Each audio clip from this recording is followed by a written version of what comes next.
Hey guys, Coach Jay here with Maverick Movement Academy, going over a follow-on recovery session. Now for me, yesterday was a big vertical pull and lower body push day, so legs are shot, shoulders and lats feel very tight, and I'm going to take a ground up approach with this mobility. I've got a few tools along for the ride, but feel free to substitute and use whatever you'd like, and only get movement in that feels comfortable for your body and still allows you to breathe.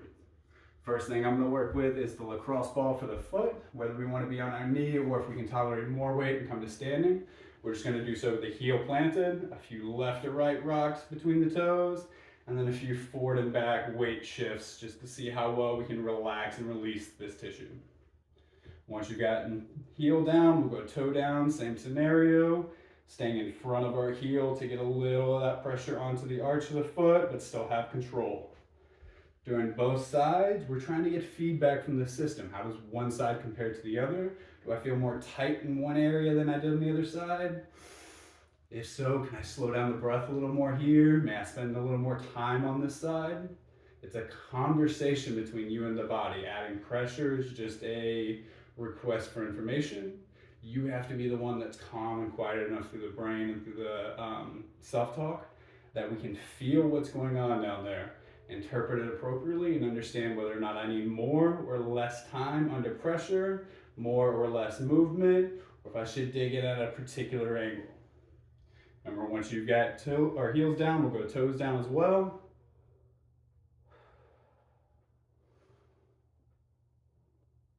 All of this being in preparation for our big toe stretch. So I want us to think putting the toes together, heels together, if you're feeling like you're up for it, squeezing the lacrosse ball between them. We're trying to keep even pressure on both feet as you either lean back or drive the knees forward, just getting as much tension and as much extension as you feel comfortable with. Once we're here, you can play around with biasing it more towards one side by lifting the knees. You can also lean your weight more towards one side or try to drive one knee out further. Play around with the movement, see what gives you the most amount of reaction that you can still keep it comfortable face and breathing strategy. And then spend a little time there. Let those tissues slowly relax and lengthen. And then we're going to reprogram them after this. So after you've spent about 5 to 10 breaths here, we can lose the ball, lose that position. It may help to come back out, pat the feet on the floor if you'd like. All we're going to do now is start to get that foot to operate the way it's supposed to. Half kneeling position, one knee down, one knee up. Widen the toes first, so think lift the toes, spread wide, and then plant once more. And all I'm going to do from here is lift as far forward as I can before the heel wants to come up, and then from that position, can I keep pressure on all 5 toes as I press them down, and then I come back.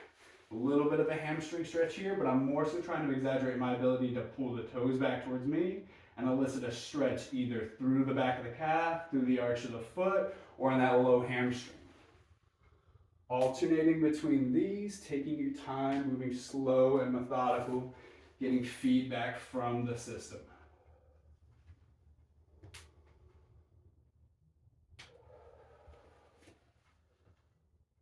Once you've got a good read on one side and you feel comfortable, taking your time to switch, noting any differences in position or how you feel. We may feel like we're a little more lean into one side here. We may also feel as if there's differences in mobility. Maybe I can travel further, or I'm a little more restricted. Maybe there's more or less stability on that lift. For me, this right side's got a little more of that shake. So I know there's a little less of that nervous system development on this side in this particular movement for me. A little more of the high calf, low hamstring stretch for me here. So I'm going to try to exaggerate the knee extending rather than as much of the toe coming up here. Make sure I still accomplish that movement, but let this be the variable I exaggerate.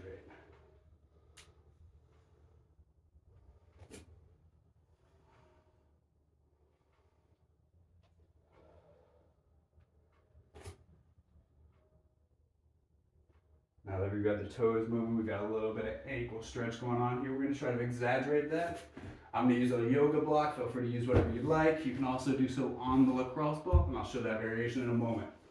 All we're doing is similar position, but now the toes are up and extended.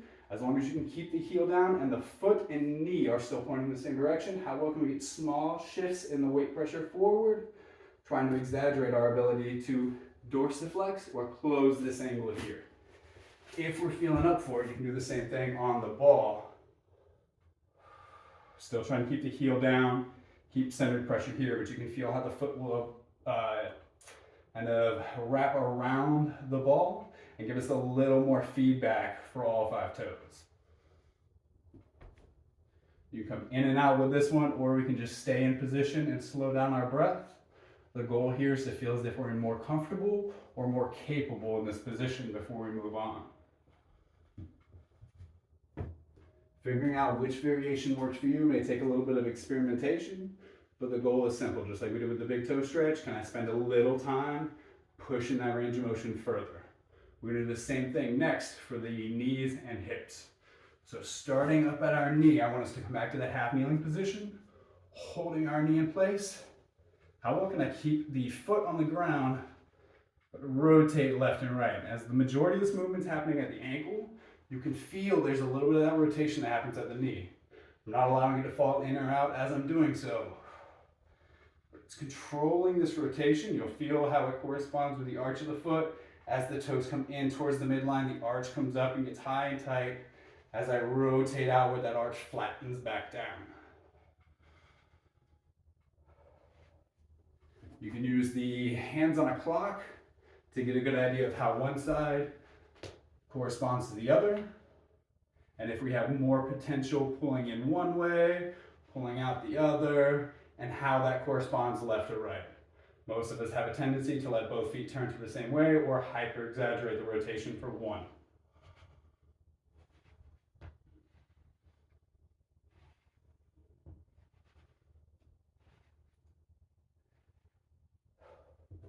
For our next movement, we're still addressing the knee, but we're going to do so by getting the calf involved and trying to get that knee to have a bit of a gapping force. How well can we get the knee from the lower and the upper leg to pull apart from one another? We're going to use a foam roller to do so. So I'll start with just one side, and it's as high into that calf as you can tolerate, and we're just setting back into it. We can do so with the toes untucked, or if we're feeling a little tough for the day, we can tuck the toe as well. But the goal here is to get the front of that knee to start to stretch and open as we're smashing the tissues behind it, allowing us access to more elasticity in the back side of the leg and more stretch on the front side of that knee. If you're comfortable there, we can also alternate with a lacrosse ball. But if you have the tissue comfort that your entire system kind of wraps around the ball and you can't feel that stretch on the front side of the knee, it's more beneficial to stay with the foam roller. Just about 2 to 4 breaths on each side. If you notice one side's a little more tense than the other, spending a little longer, maybe 1 to 2 more breaths here, or just lengthening out that exhale.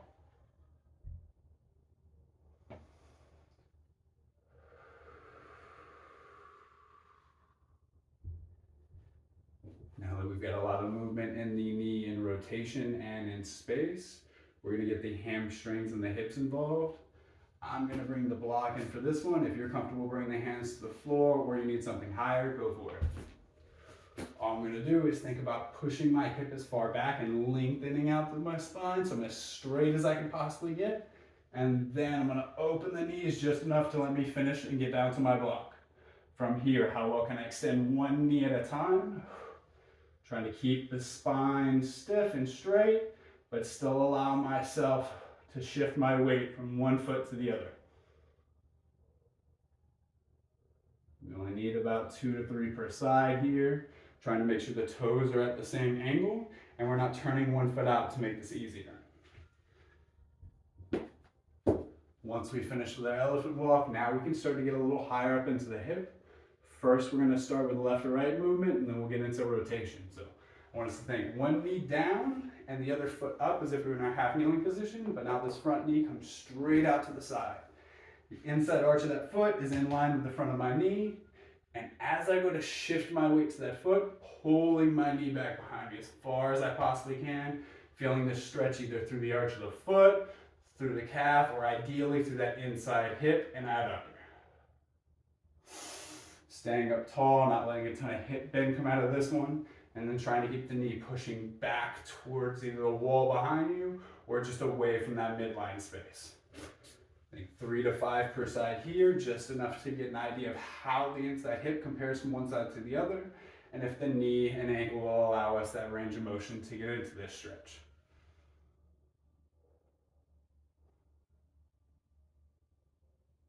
I'm noticing today my left side feels a lot more capable into this movement, so I'm going to spend a little longer on that right side once more.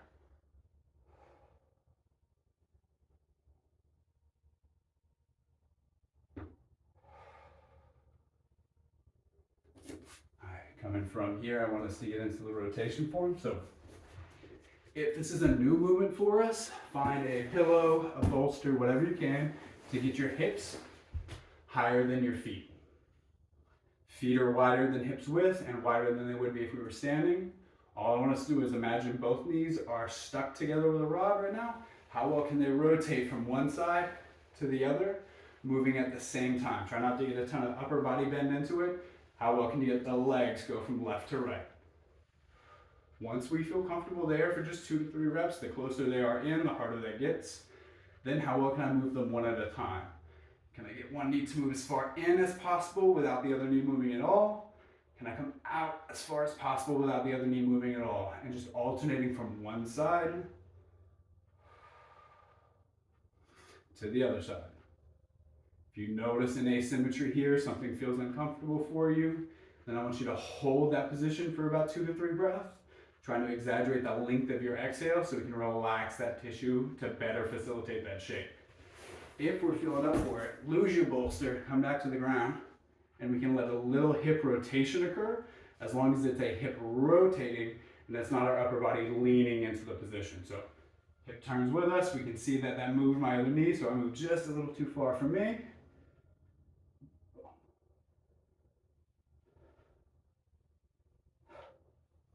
Once you have an idea of how these feel for you, if you want to spend a little more time internally rotated on one side, what we can do is bring the hands to the floor and drop the other foot on top. We can exaggerate this position by elevating the feet higher, but remember, we're not leaning the torso into that side, we're bringing the foot up. If coming out for us was the difficulty, I want us to spend a little time in the neck shape, being the frog. So hands are planted on the ground, middle fingers towards 12 o'clock, and the knees are driving as far wide as they can, and we're trying to keep the inside arch of the foot planted on the ground.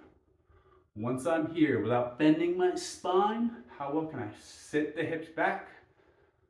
You may not get to move far. Once we found that space, can I push into the knee to lift the foot? Can I push into the foot to lift the knee? You'll see how this puts a little stress and stretch on that other side. And that's what we're trying to do, is see if you can maintain contact with one side while we rotate through the other. There should be a little bit of communication between that hip and core, but it shouldn't turn and rotate the shoulder blades or the torso into the hip. Taking just a moment to explore that. You may not even be able to lift off the ground, but just engagement in that direction helps us facilitate rotation at the hip. Once we feel as if our hips can rotate better now we have access to a deeper squat, we have a little more stability through the feet, we can get into the upper body, but it's until we set our foundation downstream, we don't get granted access upstream. Whatever changes we make before that would just be diminished by the compensations downstream. As we're getting upstream, one of the bigger struggles people run into is respiration or breathing. We either lean into one side and overbreathe one lung, we mouth breathe, and then change the shape of our body.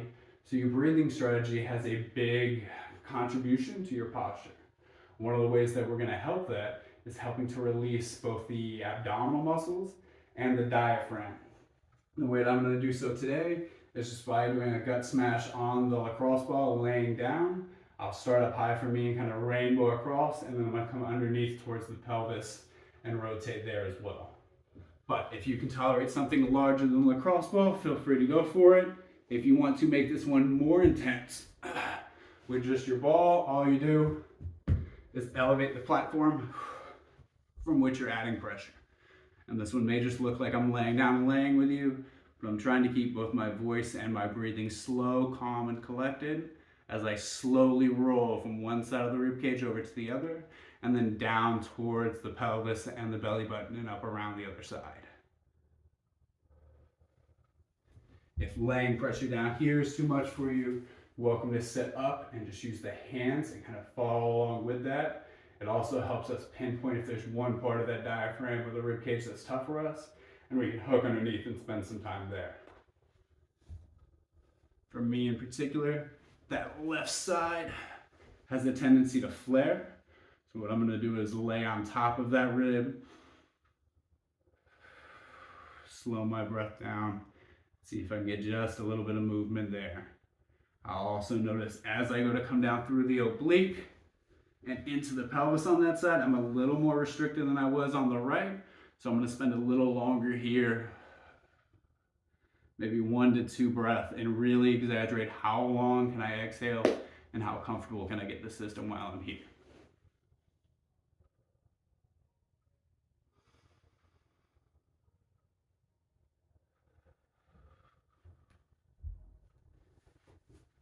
Once you're satisfied and comfortable with the diaphragm, the gut smash, now that we've got a little bit more movement to breathe, we're going to redirect that breathing. So I want us to think hands on the sides or on the obliques, the space between the ribs and the hips for us. And I want us to breathe in a manner that pushes the hands away from one another without heavily shrugging the shoulders to do so. You should feel as you do so, you get a little bit of that core stiffness, that abdominal tension. We're just going to try to maintain that same breathing strategy as we move through the rest of the recovery day. Getting into our upper back with the back side of those ribs, we'll start with the foam roller, and all I want us to focus on is how well we can get these shoulder blades to separate from one another and see, just based on that body scan, how sore, tense, or tight is the tissue between the shoulder blades and the spine and on the back side of the ribs. If we find any spot in particular that's tighter than the rest, can we lay on top of that and rest? We can let the legs go wrong. We can just try to continue to think a mild crunch, pulling the ribcage back down. And if you need to rest the head on a pillow or use the hands, you can. Just make sure our neck isn't straining or stressing to keep us up here. If you have multiple spots, feel free to take multiple stops. All we're trying to do here is just get a little more expansion on the front side of the system and still be pretty general as we're rolling around the back. We'll get a little more specific here in just a moment. Once you've addressed any sore, tender spots in that manner, now we're getting into the fun part. We're going to grab our lacrosse ball, and we're thinking the space between the shoulder blade and the spine. And we roll up and down there, searching for any differences left or right. And if we find something that's tense, play around with the movement of the arm. What makes a difference when we have pressure there? May it be a shoulder elevation, shoulder depression, shoulder pushing forward, shoulders pulling back. What changes the tension or the response when the ball pressure is there? So I'm going to start on my right side. And I'm starting low on that shoulder blade, and I'm going to roll up towards the top. And I've got a space right here. So I'm reaching the arm, holding my tension, and I'm noticing, because I've been here before, that for me, reaching that shoulder blade forward and trying to externally rotate gives me the most amount of reaction and relief in this movement.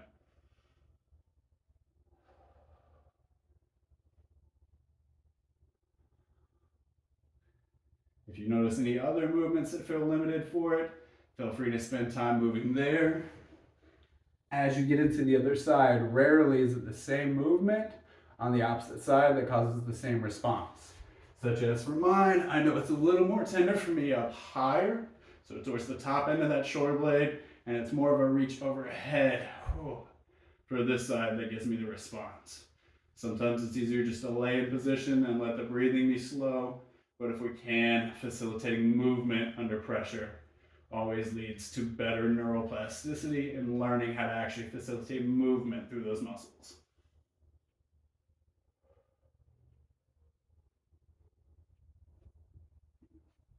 Once we've got the space between the shoulder blades set and we've established that they have multiple movements that they can occur, now we get to play around with that. This next one was famously called the scratch test. The variation that we're going to do is going to be from the floor, but I'll show you first while kneeling. So all we're doing is one hand is coming above and then reaching back down, while the other hand is coming from below, reaching behind and coming back up. We're trying to keep pressure off the back, so we're not walking up the spine. We're just rotating and then stopping where they come in contact with the back. The way that we're going to help facilitate ribcage expansion and good posture with this one is by starting on our stomach and getting just the shoulder blades and the top of the ribcage come up off the ground. From there, growing arms wide to feel the shoulder blades separate, and then pick which hand's coming up top and which hand's coming on the bottom. We're alternating sides. Anytime you feel one side's tighter than the other, see if you can spend one extra breath holding at that tighter position.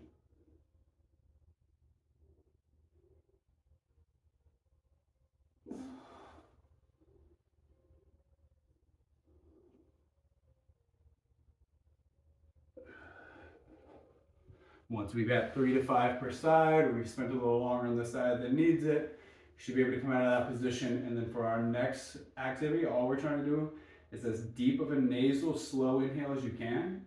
And then we're going to finish that off with one extra nasal inhale at the top. So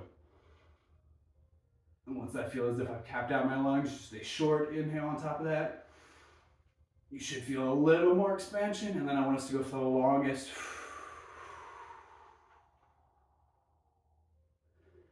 The longest exhale you can sustain, and then comfortably hold at the end of that exhale. We're not going to take the next inhale just yet. Let the system see how it feels. Really empty out the lungs as far as you can. And when that next thirst for breath comes, then we take a calm, collected nasal inhale. We're just trying to remind the system that the rib cage expands and contracts with breath, and that the system doesn't have to be hyped or over-energized to create that expansion. We can still have a full, deep, collected breath without having to be very upregulated or very energized. Getting into the last few pieces of mobility and recovery for today, we'll finish out through elbows and wrists, and then we'll go into the head and neck. So to get into those elbows, I want us to first get the shoulders involved a little further. So starting on all four, think as we exhale, let the elbows come wide and the shoulder blades pinch together. And then as we inhale, push the hands down, wrap the elbows in, let the shoulder blades separate from one another. They should feel as if they're dropping down the spine as well. The best analogy I have for this one is imagine you were picking someone up for a dance. The shoulders come out wide.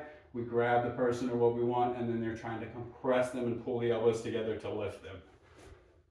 So coming wide and then rotating into it. Rotation is how the shoulder creates stability for the lower part of the arm. Once we feel we've got enough rotation, we feel comfortable there, then I want us to turn the fingers back as far as we feel we can tolerate. And just like we did earlier through the legs, we're just going to rotate one back, one forward, and just exaggerate that stretch through the forearm and the bicep while we're here.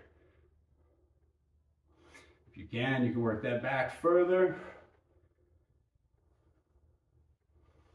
And then we're going to take that stretch and amplify it just a little. Keeping the fingers pointed forward. Legs reach out long. You can try to lift the chest, or we can work the hips further forward. But if we're feeling up for it, see if we can reverse a plank and bridge up into this position, and then just sink our weight forward on an exhale. Inhale back into good position. Trying to keep the chest lifted. You can do the same thing from a seated position if we don't want that much stress or tension on the body. Taking just 3 to 5 reps of breath there, and then coming out, and that just gives us an idea of how well that arm can reach back behind us while still keeping that shoulder and system stable. Coming from here, we'll go onto the back of the hands, and all I want us to do is try to think leaning our weight back and then shifting from one side to the other. We're mimicking what we did down at the feet earlier.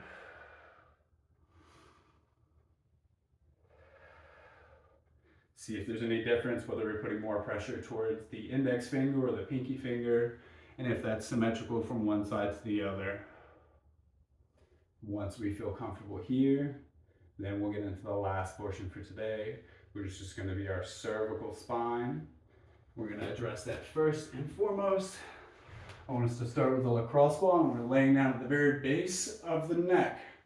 Place your ball We can go feet on the ground. The closer to the hips, the more pressure you can push into the ball. If we're comfortable here, can we lift the hips?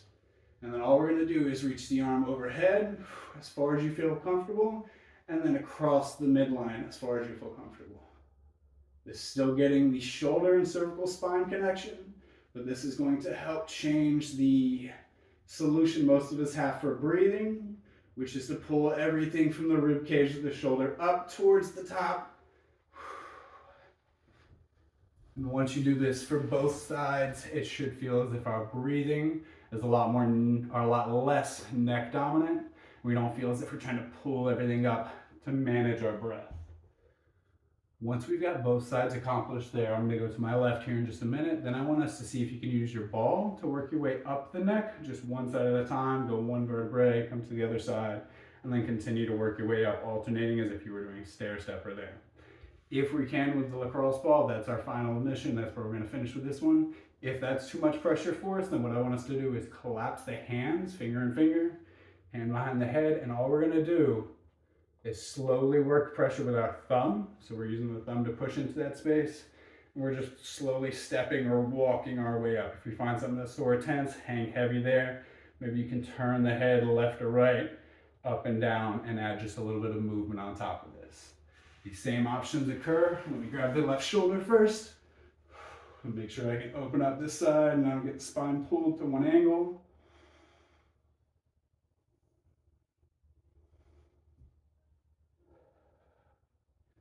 And that way, as I go into the neck, I'll start on this left side and bridge up, see how that feels. Go to the other side of that vertebrae. Feel comfortable there. I work my way up.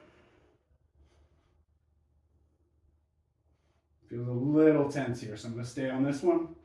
And I've noticed that trying to turn to my left while I'm here adds to that tension. So I'm just going to exhale and try to turn. Inhale back to center.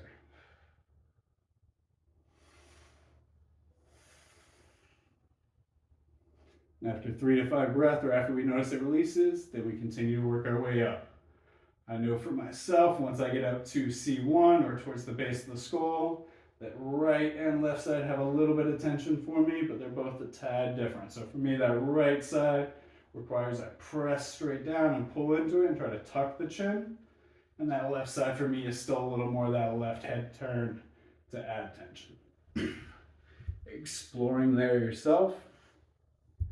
Let the breath lead the way. We're always trying to exhale slow and calm, and then keep those inhales relaxed and not forced. After we finish all the mobility, if there's anything that felt like it was tight or needed more attention, feel free, go back to it, give it another glance over. Other than that, just take a deep breath. Thank yourself for the practice or for treating the body with love, and I'll see you next time.